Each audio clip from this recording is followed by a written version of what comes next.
सच में बाल गोपाल की सेवा करना बहुत मुश्किल है? क्या भगवान को घर लाने के बाद हमें 24 घंटे उन्हीं के लिए समर्पित होना पड़ता है? और अगर हम व्यस्त गृहस्थ हैं, तो क्या हम कभी ठाकुर जी की सही सेवा कर ही नहीं सकते?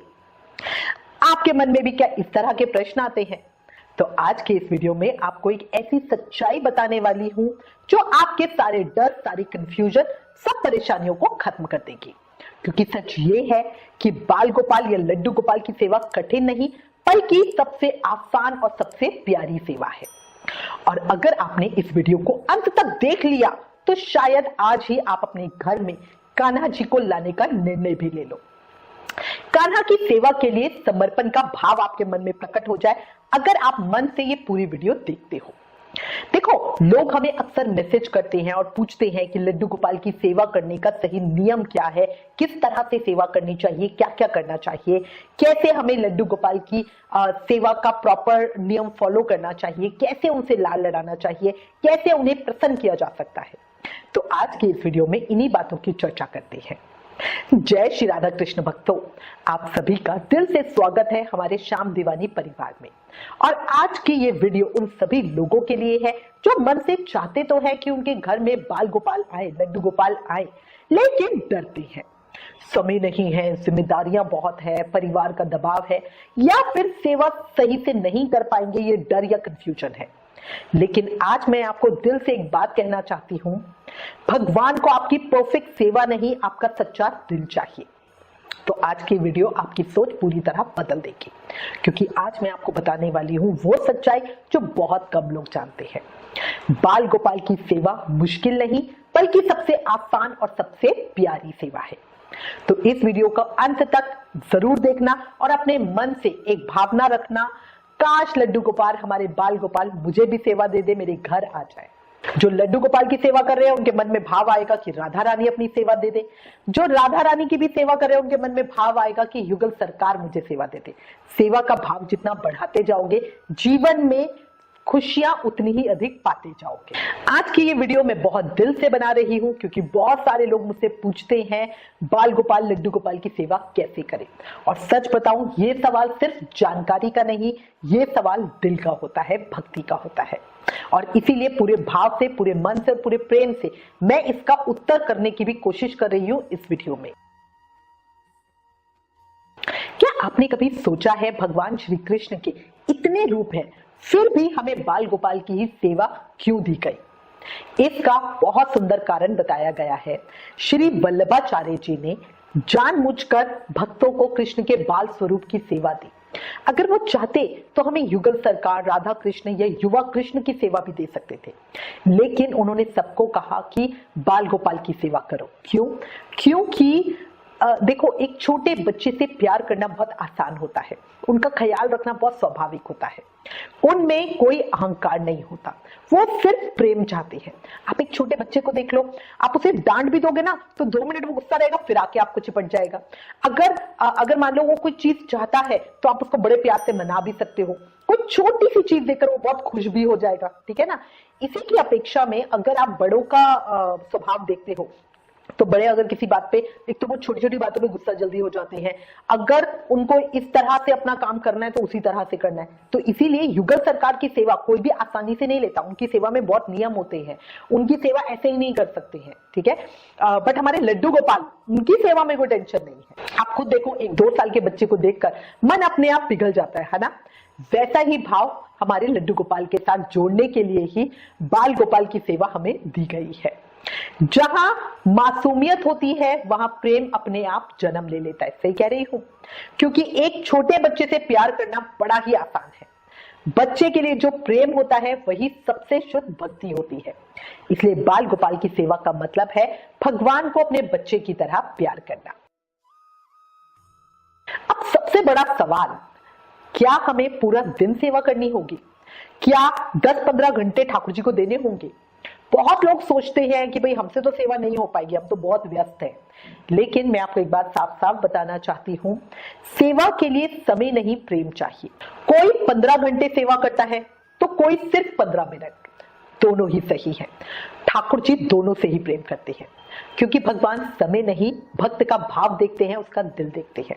और इसलिए ही सेवा समय से नहीं, भाव से मापी जाती है। प्रेम की गहराई में समय का कोई मोल नहीं होता।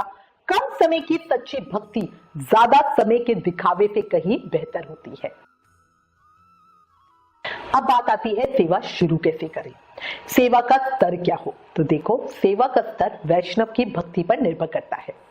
नए भक्त मिश्री सेवा करते हैं, जिसमें केवल वो फल, सूखे मेवा और दूध का भोग लड्डू गोपाल को लगाते हैं।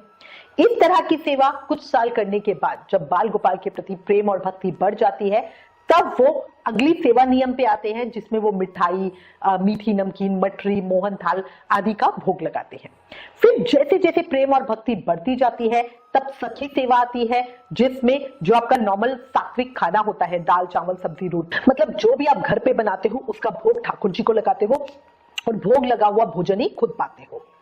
कोई भी दूध, पानी, मिश्री के साथ सेवा शुरू कर सकता है। ऐसा नहीं है कि आपको भोजन सेवा से ही शुरू करना है। धीरे धीरे समय के साथ सेवा के स्तर को आप बढ़ा सकते हो। यदि कोई एक बहुत ही उच्च स्तर के साथ सेवा शुरू करता है पर फिर उसे पूरी तरह निभा नहीं सकता, तो उसके लिए वो नियम एक बोझ बन जाता है, जिसकी वजह से वो प्रभु के साथ अपने प्रेम को बढ़ा नहीं सकता, उसके ऊपर वो बोझ सा लगता है। और इसलिए एक सच्चे दिल के साथ जो सेवा संभव है उसी से शुरू करें और समय के साथ स्वाभाविक रूप से धीरे धीरे सेवा में वृद्धि करें। कोई है जो देखो अपने जीवन में बहुत व्यस्त है, पढ़ाई कर रहे हैं, ऑफिस जा रहे हैं, या जो भी उनकी लाइफ है, अब उनके मन में लोगों को देखा देखी भाव आ गया कि भाई मुझे भी सेवा लेनी है। अब उन्होंने पूरी सेवा के साथ शुरू कर दिया, पर उनकी लाइफ इतनी व्यस्त है वो समय नहीं निकाल पा रहे। अब उनको ये टेंशन बनी रहता है, भोग लगाना पड़ेगा, लगाना पड़ेगा। भक्ति में कभी पड़ेगा नहीं होता, मैं ठाकुर जी को क्या भोग लगाऊं। जब हमारे मन में ये उत्साह होता है, सुबह उठते हम सबसे पहले सोचते हैं यार जल्दी उठना है, ठाकुर जी की सेवा करनी है, ये वाला भाव जब आए ना, तभी सेवा का आनंद आता है। अगर सुबह उठते सबसे पहले आए उठूं यार कान्हा की सेवा करनी है, उन्हें उठाना, बस फिर ये भाव गलत है। फिर समझ लो आप भक्ति पथ पे नहीं चल रहे हो, आप बहुत ही रॉन्ग डायरेक्शन में जा रहे हो, जिससे आपको पुण्य नहीं मिलेगा, आपको दोषी लगेगा। भक्ति कभी बोझ नहीं होनी चाहिए, भक्ति तो आत्मा की खुशी होनी चाहिए। इसीलिए देखो, एक बात समझ लो, बाल गोपाल की सेवा जरूर करनी चाहिए, सेवा करना जरूरी है, पर जितनी हो सके उतनी सेवा करो। ज्यादा ना सेवा कर पाने के कारण थोड़ी सेवा भी ना करो, ये गलत है। कई बार सोचते हैं कि नहीं भाई मैं तो ये नियम नहीं ले सकता, इसलिए मैं सेवा ही ना करूं, और इसी चक्कर में जब वो सेवा नहीं करते तो कलयुग की तरफ ज्यादा उनका रुझान हो जाता है और वो गलत कामों में पड़ जाते हैं। आप चाहे थोड़ी सेवा कर रहे हैं, बट ठाकुर जी का हाथ तो आपके सर पे रहेगा, भक्ति महारानी की कृपा तो रहेगी, और समय के साथ धीरे धीरे सेवा भाव प्रेम बढ़ता है। ये मैं आपको चैलेंज के साथ बता रही हूं। अब बात करते हैं सेवा कितनी तरह की होती है। देखो, मुख्य रूप से सेवा दो तरह की होती है। पहली है शारीरिक सेवा, जैसे ठाकुर जी को नहलाना, उन्हें भोग लगाना, उन्हें सुलाना। दूसरी होती है मानसिक सेवा, जिसमें हम शारीरिक रूप से कोई काम नहीं करते, पर हर समय हमारे मन में लड्डू गोपाल का ध्यान होता है। मन में सोच रहे होते हैं, उनको भूख लगी होगी, आज उनके खाने में शायद कुछ मीठा बनाती हूँ, कुछ बढ़िया सा हलवा बनाती हूँ, आज शायद उनको नए कपड़े पहनने का मन होगा। इस तरह की ये मानसिक सेवा होती है। बट हम ये कहते हैं जो शारीरिक रूप से स्वस्थ नहीं है उन्हें ही मानसिक सेवा करना ज्यादा उत्तम होता है, या जब आप एक बहुत ऊंचे लेवल पे पहुंच जाते हो वहां आपकी मानसिक सेवा सिद्ध हो जाती है। ऐसा मैंने आपको बहुत सारी सत्य घटनाओं में ऑलरेडी बताया है, हमारे साधु संतों ने किस तरह से मानसिक सेवा सिद्ध की है, ठीक है। बट एक नॉर्मल इंसान के लिए सच्ची बहुत मुश्किल होता है, क्योंकि देखो अगर आपको फिजिकल भोग लगाना है तो आपको पता है कि मुझे किचन में जाना है और भोग बनाना है, बट जब यही भोग आपको मानसिक रूप से बनाना होता है ना, ठीक है, आप आराम से बैठे हुए और सोच रहे दिमाग में कि हाँ किसी दिन आप बहुत अच्छा सोच लोगे, बट कई बार क्या होता है वो सोचने का भी समय नहीं मिलता, हम ज्यादातर अपने कामों में व्यस्त रहते हैं, ठीक है। तो इसीलिए मैं सबको कहती हूँ जितने भी नए साधक हैं वो शारीरिक सेवा से ही शुरू करें। हाँ, ये बात पक्की है कि मानसिक सेवा होती बहुत ऊंची है। जहां मन में कान्हा बस जाते हैं वही असली भक्ति शुरू होती है। जिस भक्ति में मन जुड़ जाए वही सच्ची सेवा कहलाती है। एक और बहुत जरूरी बात, बाल गोपाल से रिश्ता बनाओ। जी हाँ, सबसे पहले उनसे कोई ना कोई अपना रिश्ता जरूर बताओ। कोई उन्हें बेटा मानता है, कोई दोस्त, कोई भाई। मैं खुद उन्हें अपना मालिक मानती हूँ, मैं उनकी दासी हूँ और इसी भाव से उनकी सेवा करती हूँ। हर समय उनके आराम का ध्यान मेरे मन में रहता है, जैसे नौकर को मालिक का ध्यान रखता है, शायद कुछ उस तरीके से। और सच बताऊं, जब रिश्ता ठाकुर जी से बन जाता है ना, तो सेवा अपने आप होने लगती है। फिर हमें नहीं होता कि हमें ये करना है, वो अपने आप होता चला जाता है। अब प्रश्न आता है कितनी सेवा करें। तो देखो, सेवा करने की कोई सीमा नहीं है। जो जितनी सेवा कर सकता है उतनी सेवा का नियम ले सकता है, पर सेवा का वो नियम लेना चाहिए जो पूरी तरह जिंदगी भर आप आराम से निभा सको। समय के साथ सेवा का स्तर बढ़ा सकते हो। व्यक्तिगत रूप से मैं पहले बहुत डरती थी सेवा लेने से पहले, पर मेरा पर्सनली अनुभव ये कहता है कि बाल गोपाल को जितनी सेवा चाहिए होती है वो उतनी सेवा आपसे अपने आप करवा लेते हैं। कितनी बार होता है मैंने उनके लिए कोई मुकुट निकाला, मैं श्रृंगार करने के लिए बैठी और उनको वो मुकुट नहीं पहनना, तो वो मुकुट कभी सेट ही नहीं होगा, बार बार गिरता ही रहेगा। अपने आप हाथ में वो मुकुट आएगा जो मेरे कान्हा को पहनना होगा। एक बार देखो, मैंने उनकी ड्रेस निकाली पर वो थोड़ी फटी हुई थी, फिर मैंने उनकी दूसरी ड्रेस निकाली और श्रृंगार वगैरह हो गया। थोड़े दिनों के बाद जब मैं उनको तैयार कर रही थी तो अपने आप मेरे मन में ख्याल आया कि अगर वो वाली ड्रेस होती तो आज पहनाती, ये रंग आज के लिए था। अब मैंने देखा तो वो ड्रेस बिल्कुल ठीक थी, मतलब कहीं से फटी ही नहीं थी। कहने का मतलब है, ये आपको एक चमत्कार की तरह लगेगा, बट ये वाकई मेरे ठाकुर जी लीला करते हैं। देखो, जैसे हम ऑक्सीजन को देख नहीं सकते पर वो होती है, दही में मक्खन होता है, उसी तरह प्रभु की सेवा में शक्ति होती है। पर जरूरी है उनके प्रति प्रेम, समर्पण और भक्ति की। ये सब बात हम देख नहीं सकते, साबित नहीं कर सकते, बस महसूस कर सकते हैं। और इसीलिए मैं हर किसी को कहती हूं, अपने जीवन में सेवा जरूर करो, क्योंकि आप एक बहुत असीम आनंद को खो रहे हो सेवा ना करके। अब बात करते हैं घर में लड्डू गोपाल या बाल गोपाल को कैसे लाएं। देखो, मार्केट में आपको उनके बहुत अलग अलग तरह के विग्रह मिलेंगे। सबसे पहले मैं आपको बता दूं, अष्ट धातु का ही विग्रह हमें लेना चाहिए, वही उत्तम होता है। कभी भी प्लास्टिक का विग्रह ना लें। आप संगमरमर का भी विग्रह ले सकते हो, बट वो बहुत भारी होता है तो उसका सेवा करना थोड़ा मुश्किल हो जाता है। इसी में मार्केट के अंदर है ना, अष्ट धातु कहकर एक लोहे का भी होता है जो बहुत जल्दी काला पड़ जाता है, तो वो विग्रह भी बिल्कुल ना ले। आजकल सिलिकॉन की गुड़ियाएं टाइप्स मिल रही हैं, वो तो बिल्कुल ना ले। ठीक है, देखो, प्रभु का एक है ना मर्यादा होती है, उसका हमें पालन जरूर करना चाहिए।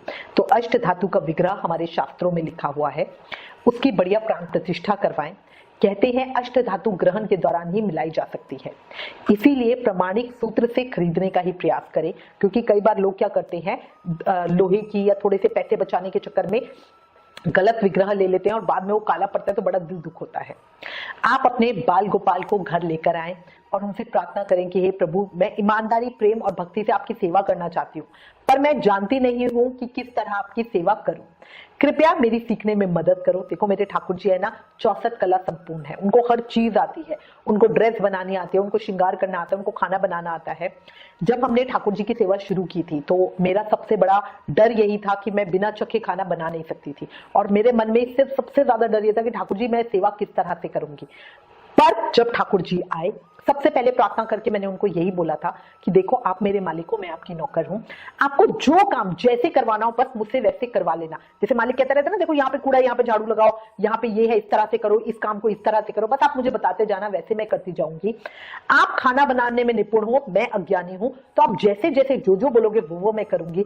और आज समय ऐसा है कि चखना तो बहुत दूर की बात है, ठाकुर जी मेरे खुद बनाते हैं, और मतलब हमें भी उनकी कृपा से बढ़िया भोग खाने को मिलता है। ठीक है, इसीलिए हमेशा ठाकुर जी को कहें कि मैं अपनी क्षमता के अनुसार आपकी सेवा करूंगी, साथ ही आपकी सेवा के लिए मैं अपने परिवार के खिलाफ नहीं जाना चाहती, इसलिए कृपा करके मेरे परिवार का वातावरण अपने अनुकूल बनाना। इस तरह प्रार्थना करना जब ठाकुर जी आए, और देखना कान्हा सब चीजें संभाल लेते हैं। पर्सनल एक्सपीरियंस से बता रही हूँ, सब चीजें संभाल लेते हैं। अब बात करते हैं रोज की सेवा की। तो रोज की सेवा कैसे? सामान्य सेवा, जो दिनचर्या सेवा होता है, वो भी कोई सख्त नियम नहीं है, जितनी हो सकती है उतनी सेवा करो, बाकी प्रभु पे छोड़ दो, वो अपने आप सेवा ले लेंगे। अब इसमें जो नॉर्मल एक रूटीन है वो थोड़ा मोटा मोटा आपको बता देती हूँ। सुबह बाल गोपाल को जगाओ, उन्हें स्नान कराओ, अच्छे वस्त्र पहनाओ, श्रृंगार करो, उनका रूप निहारो, काजल का टीका लगाओ, मेरे ठाकुर जी को कहीं नजर ना लग जाए, है ना, ये मन के अंदर भाव होगा। उन्हें सुंदर से शीशा दिखाओ, वो कैसे लग रहे हैं। शीशे में अगर वो आपको मुस्कुराते हुए दिखे तो समझ लेना उनको श्रृंगार पसंद आया है। फिर बढ़िया नाश्ते और गर्म दूध का भोग लगाओ, जो भी आपका मन हो उन्हें खिलाने का, है ना, बढ़िया आप उसका नाश्ता बना सकते हो, बस शुद्ध सात्विक नाश्ता ही होना चाहिए, है ना। जैसे मर्जी, और कम से कम उन्हें बाजार की चीजों का भोग लगाओ, ज्यादा से ज्यादा खुद से बना के दिखाओ। उनके पास पानी की लुटिया जरूर रखो। दोपहर में भोजन में कुछ भी सात्विक भोजन बिना प्याज लहसुन का, जो भी घर में आप डेली खाना बनाते हो वो बना सकते हो, ठीक है। अगर मान लो कोई परिवार ऐसा है जिनके घर में प्याज लहसुन का ही खाना बनता है, तो वो ठाकुर जी के भोग के लिए अलग से खाना बना सकते हैं। कुछ नहीं तो आप पराठे बना दो, आलू का, मूली का, पनीर का मिक्स पराठे बना दो। ये भी नहीं हो सकता तो माखन मिश्री के साथ ही भोग लगा दो। दोपहर में 12 से 4 बजे तक मंदिर के पट पर्दा करके रखो, इसमें हमारे ठाकुर जी विश्राम करते हैं। ये प्रभु के विश्राम का समय होता है। 4 बजे प्रेम से पट खोलो, प्रेम से उन्हें उठाओ, फिर शाम का नाश्ता कुछ भी, दूध, मठरी वगैरह, ये सब आप ठाकुर जी को भोग लगाओ। ठाकुर जी को चाय या कॉफी का भोग नहीं लगता, चॉकलेट का भोग नहीं लगता, वो दूध पीते हैं। रात का खाना दोपहर के खाने की तरह ही सात्विक भोजन होता है। भोजन वगैरह के बाद बढ़िया रात में प्यार से उनके कपड़े बदल के उन्हें सुलाओ। अच्छा, यहाँ पे कुछ ध्यान देने वाली बात है, रोज केवल आप उन्हें जल से स्नान करवा सकते हो, और जो आपके विशेष दिन होंगे जैसे एकादशी, पूर्णमासी, जन्माष्टमी आदि पर आप उनका बढ़िया पंचामृत अभिषेक कर सकते हो। ऐसा नहीं कि रोज ही पंचामृत अभिषेक करना है, कई भक्त इसलिए भी डर जाते हैं, तो रोज आप ठाकुर जी को नॉर्मल वाटर से स्नान करा सकते हो। रात को सुलाने से पहले कई भक्त उनकी दूध सेवा करते हैं, जिसमें कान्हा को हल्का गर्म दूध पिलाया जाता है, जिससे उन्हें अच्छी नींद आए। कई भक्त सुबह उठते ही सबसे पहले कान्हा को उठाते ही पहले दूध का भोग लगाते हैं, क्योंकि उनका भाव होता है कि रात के भोजन से 8 घंटे हो गए हैं, कान्हा ने कुछ नहीं खाया। ये सब भाव है, ये सब भक्त के भाव पर निर्भर करता है, ठीक है। तो ये हमारे अष्टयाम सेवा का नियम होता है, जिसमें 8 पहर की सेवा होती है। अच्छा, सेवा करते हुए कुछ बातों का विशेष ध्यान रखना। महिलाओं को पीरियड्स यानी मासिक धर्म में सेवा बिल्कुल नहीं करनी चाहिए, भोग बनाना बिल्कुल नहीं। इसके अलावा घर में सुबह और शाम को कान्हा जी के सामने दीप जरूर प्रज्वलित करना, वो बहुत जरूरी है। ठाकुर जी की सुंदर बढ़िया आरती करना। शाम को घर में दिया जलाने से घर में सकारात्मक ऊर्जा आती है, और तुलसी महारानी के सामने भी दीप प्रज्वलित करना, शाम की पूजा का नियम जरूर रखना। भोग में तुलसी दल जरूर डालना, मेरे ठाकुर जी तुलसा जी के बिना भोग स्वीकार नहीं करते। कान्हा जी की सेवा में प्यार सबसे महत्वपूर्ण है, वस्तु नहीं। जैसे जब आप भोग लगाओ तो उन्हें प्यार से बुलाओ, भोग उनके सामने परोसो। ऐसा नहीं कि भोग लगाने का नियम है तो बस ठाकुर जी के सामने थाली रखी, 2 मिनट घंटी बजाई और उठा ली, लग गया भोग, ऐसा नहीं है। ठाकुर जी के खाने के बर्तन भी अलग रखना। जिन बर्तनों में हम खाते हैं उसमें भोग नहीं लगाना चाहिए। किसी ने मुझसे कहा बाल गोपाल की सेवा बहुत मुश्किल है, उन्हें नहलाना पड़ता है, सुलाना पड़ता है, बात करनी पड़ती है। पर ध्यान दो, उनकी सेवा में कुछ भी करना नहीं पड़ता, सब अपने आप हो जाता है। अगर आपके मन में भाव है कि करना पड़ता है तो फिर आप सेवा मत करो। कान्हा की सेवा में कुछ करना नहीं पड़ता, सब अपने आप होता है। बस मन में प्रेम और भक्ति होनी चाहिए। अपने घर में सेवा के जो नियम है वो आप स्वयं निर्धारित करें। मंदिरों के साथ, जो मंदिरों में सेवा होती है उसके साथ अपना कंपैरिजन ना करें, क्योंकि हम गृहस्थ हैं, हमें सामाजिक और भी बहुत चीजें करनी है, ठीक है। जहां सच्चा प्रेम होता है वहां भगवान खुद रास्ता बना लेते हैं। सच में बता रही हूं, लड्डू गोपाल घर में आकर खुद अपनी सेवा करवाते हैं। महसूस करना, भगवान खुद आपको संकेत देते हैं कि उन्हें क्या चाहिए या आपको क्या करना है। अगर आपके मन में भी ये भावना आई कि आप भी लड्डू गोपाल को घर लाना चाहते हो तो कमेंट में जरूर लिखें जय श्री राधा कृष्ण। और अगर वीडियो अच्छा लगे तो लाइक और शेयर जरूर करें। नाम जपो, मन शुद्ध करो, कृष्ण स्वयं जीवन में प्रकाश भर देंगे। जय श्री राधा कृष्ण।